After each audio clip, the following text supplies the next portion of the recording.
আজি 16/4/2024 বৰ্ষৰ প্ৰাতঃ মুৰলী। ওম শান্তি। বাগদাদা মধুবন।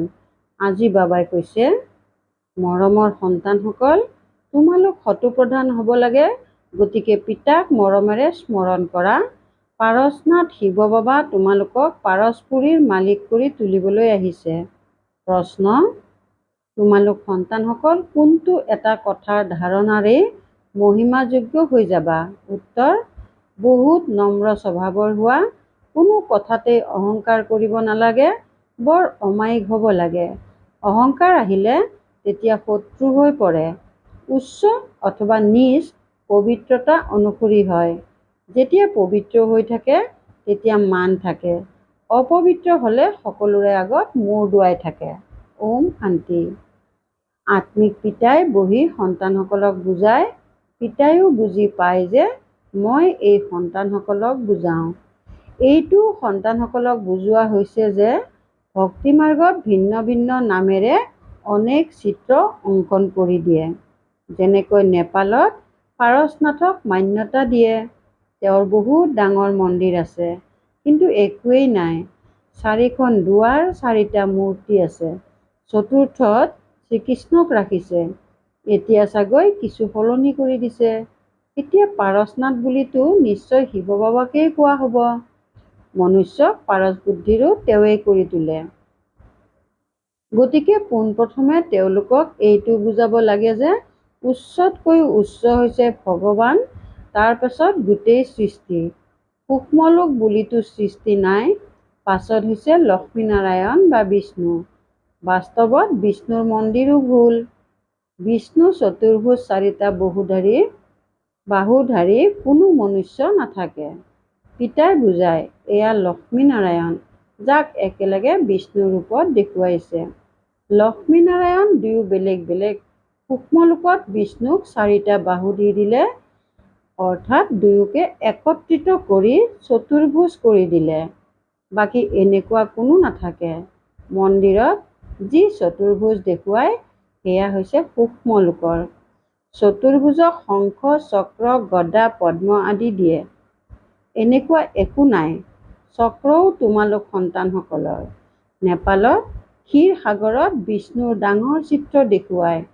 পূজাৰ দিনা অলপ গাখীৰ ঢালি দিয়ে। পিতাই এটি এটি কথা ভালদৰে বুজায়। এনেকৈ কোনেও বিষ্ণুৰ অৰ্থ বুজাব নোৱাৰে, নাজানেই। এয়াতো ভগৱানে নিজেই বুজায়। ভগৱান বুলি কোৱা হয় শিৱ বাবাক। হওঁতে এজনেই, কিন্তু ভক্তিমাৰ্গৰ লোকসকলে নাম অনেক ৰাখি দিছে। তোমালোকে এতিয়া অনেক নাম নোলোৱা। ভক্তিমাৰ্গত বহুত ঠেকা খুন্দা খায়। তোমালোকেও খাইছিলা। এতিয়া যদি তোমালোকে মন্দিৰ আদি চাবলৈ যোৱা, তেতিয়া তাৰ ওপৰত বুজাবা যে উচ্চতকৈ উচ্চ হৈছে ভগৱান পৰমাত্মা, নিৰাকাৰ পৰম পিতা পৰমাত্মা। আত্মাই শৰীৰৰ দ্বাৰা কয়, অ পৰম পিতা। তেওঁৰ আকৌ মহিমাও আছে, জ্ঞানৰ সাগৰ, সুখৰ সাগৰ। ভক্তিমাৰ্গত এজনৰেই বহুত চিত্ৰ আছে।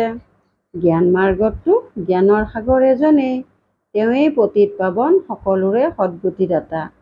তোমালোকৰ বুদ্ধিত গোটেই চক্ৰ আছে।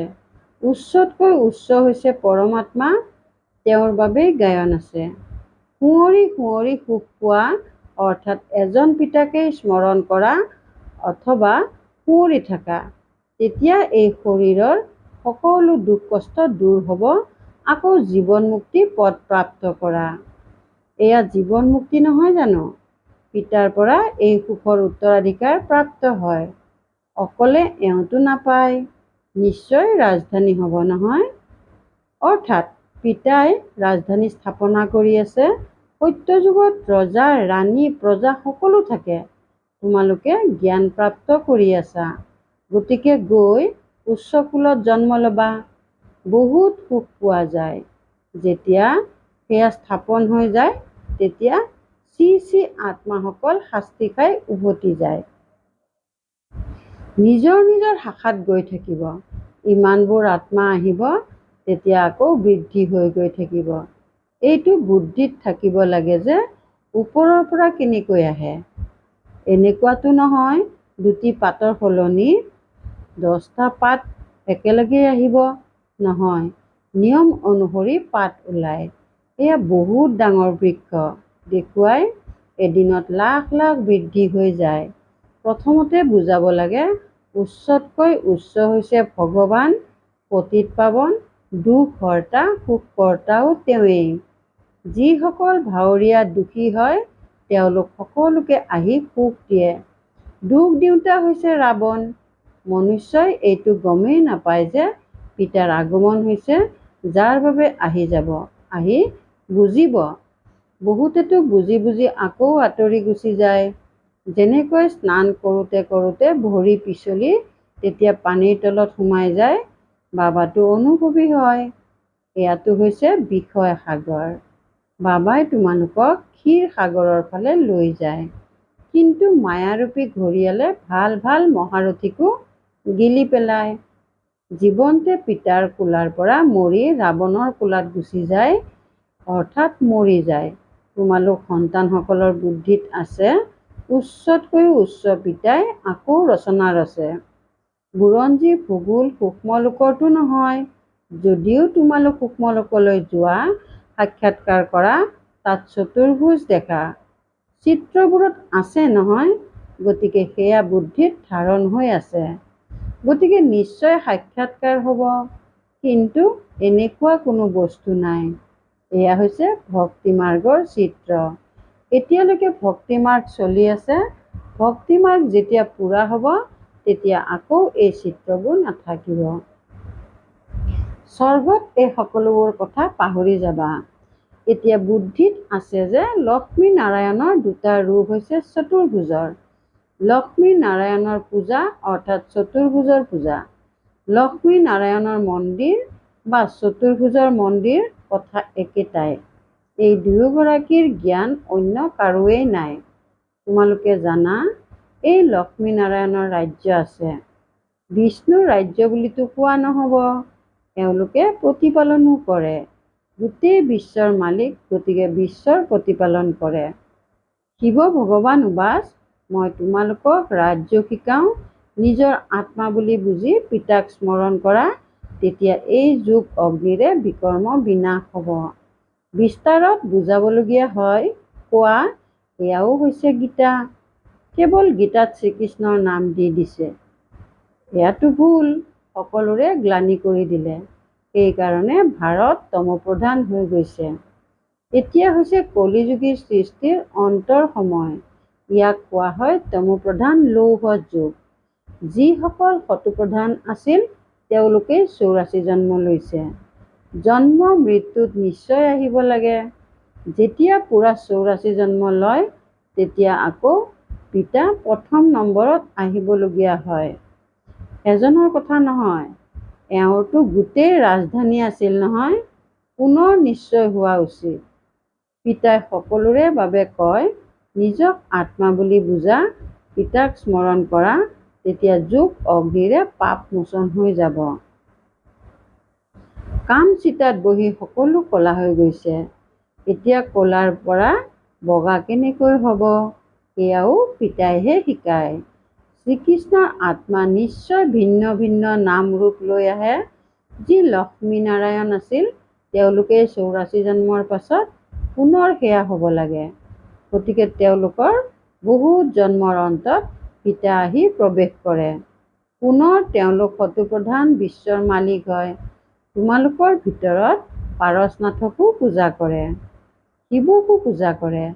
নিশ্চয় তেওঁলোকক শিৱই এনেকুৱা পাৰসনাথ কৰি তুলিছিল। শিক্ষকটো লাগে নহয়, তেওঁ হৈছে জ্ঞানৰ সাগৰ। এতিয়া শতপ্ৰধান পাৰসনাথ হ'বলৈ পিতাক বহুত মৰমেৰে স্মৰণ কৰা। তেওঁৱেই সকলোৰে দুখ হৰণ কৰোঁতা। পিতাটো হৈছে সুখ দিওঁতা।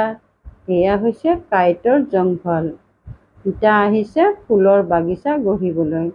পিতাই নিজৰ পৰিচয় দিয়ে, মই এই সাধাৰণ বৃদ্ধ শৰীৰত প্ৰৱেশ কৰোঁ, যিয়ে নিজৰ জন্মৰ বিষয়ে নাজানে। ভগৱান উবাচ, মই তোমালোকক ৰাজযোগ শিকাওঁ। গতিকে এইখন ঈশ্বৰীয় বিশ্ববিদ্যালয় হৈ গ'ল।